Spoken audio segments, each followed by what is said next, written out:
రే కొంచెం మంచి పని తీసుకోవచ్చు కదరా. ఇది నాన్న సెలక్షనేమా?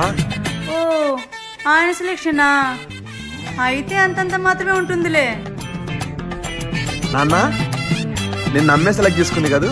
ఏ కాదురా, వాళ్ళ తమ్ముడు ఒకడు ఉన్నాడు, ఏవేవో చెప్పి నాకు తగలకట్టినాడు. ఓహో. Many months later. అక్క బాగున్నారా? రే బాగున్నాను రా, నువ్వు బాగున్నావా? మా చిన్నాయన కొడుకు నీకు మామైతాడు. రే నీకు చెప్పాను కదరా, నాకేవేవో చెప్పి మీ అమ్మని తగలకట్టాడని. వాడే వీడు. ఓ ఆ మామ ఈ మామేనా? మామ మా నాన్నకి ఇంకొంచెం మంచి సంబంధం ఉంటే చూడాల్సింది మామ. రే నాకన్నా మీ నాయనకి మంచి సంబంధం దొరుకుతుందిరా. ఇప్పుడు చెప్పురా, మీ నాయనకి నాకన్నా మంచి సంబంధం వస్తుందరా? నీది మంచి సంబంధమే అమ్మా. మా నాన్నకే సెలెక్ట్ చేసుకోవడం రాలేదనుకున్నా. ఇంటికి నా కొడుకు చెప్తాను, ఈరోజు ఫస్ట్ పెడతాను.